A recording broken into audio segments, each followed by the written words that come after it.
আসসালামু আলাইকুম।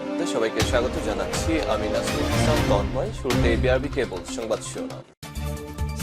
বাংলাদেশের সর্বশেষ গুরুত্বপূর্ণ আপডেট সংবাদ আপনাকে স্বাগত। শুরুতেই সংবাদ শিরোনাম, পরে বিস্তারিত।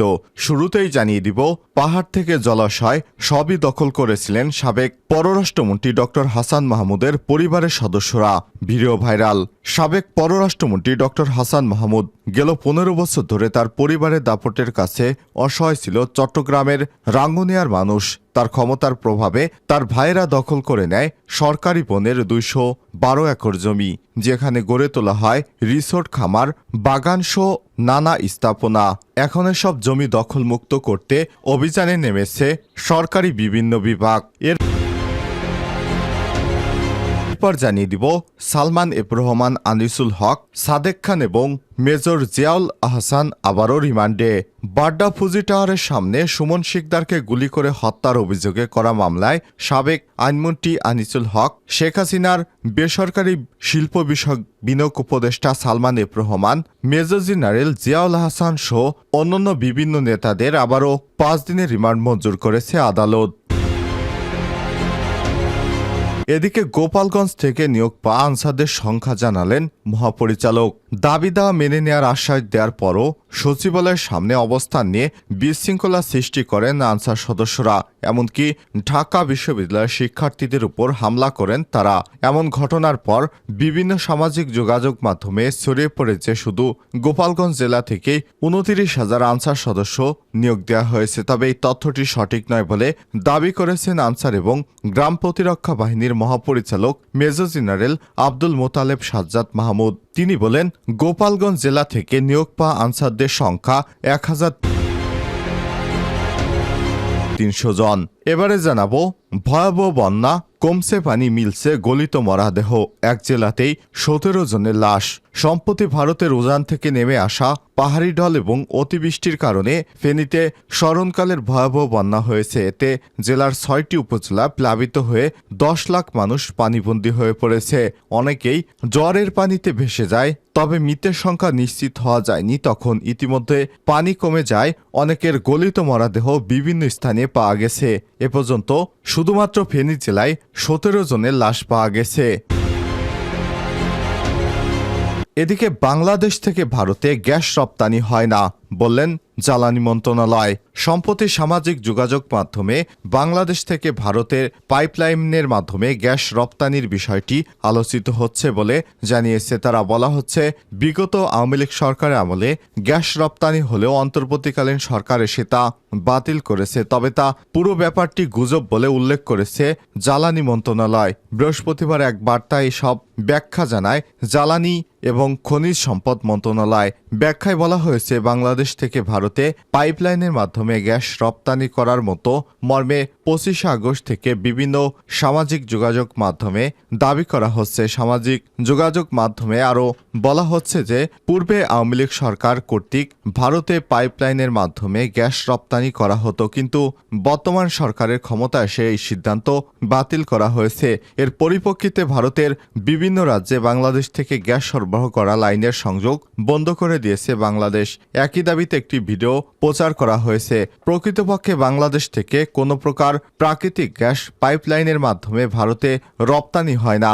বাংলাদেশ থেকে ভারতে গ্যাস সরবরাহ বন্ধ করে দেওয়ার যে দাবিটি প্রচার করা হচ্ছে তা সঠিক নয়। তবে এলপি গ্যাস রপ্তানি হলেও তার পরিমাণ বন্ধ করা হয়নি। যে ভিডিওটি প্রচার করা হচ্ছে তাও 2 বছর পুরনো এবং ভিন্ন ঘটনার। এবং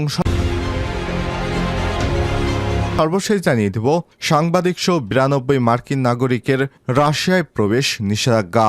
রাশিয়ায় প্রবেশে 92 জন মার্কিন নাগরিকের উপর নিষেধাজ্ঞা দেওয়া হয়েছে।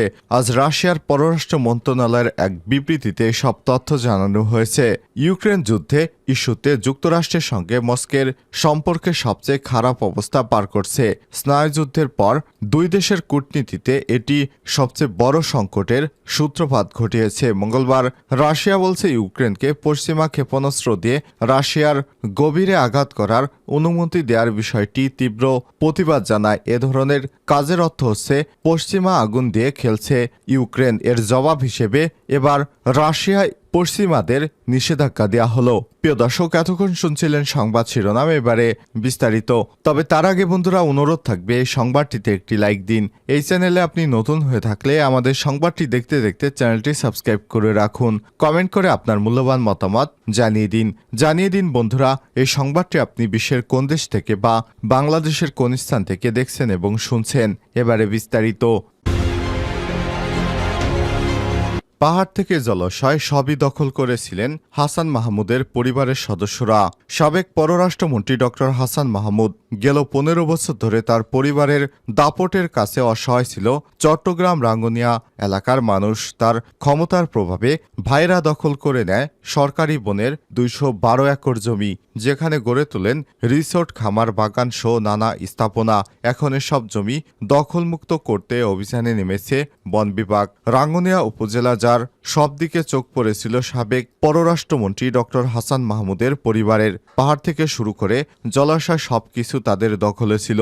চট্টগ্রাম দক্ষিণ বন বিভাগের কুরুশিয়া রেঞ্জে কর্মকর্তা আশরাফুল ইসলাম বলেন, রাঙামাটি বান্দরবন সড়কের পাশে একটা পার্ক, ওখানে একটা পুকুর আছে, তার উপর একটা রেস্টুরেন্ট ছিল। এগুলো গত 26 আগস্ট ভেঙে দিয়েছি। এগুলো রাজনৈতিক প্রভাব খাটিয়ে দখলে নিয়েছিল। আওয়ামী লীগ সরকার পতনের পর ভেঙে পড়েছে হাসান মাহমুদ পরিবারের সাম্রাজ্য। 12 বছর পরিবারটির দাপটের কাছে অসহায় ছিল রাঙ্গুনিয়ার মানুষ।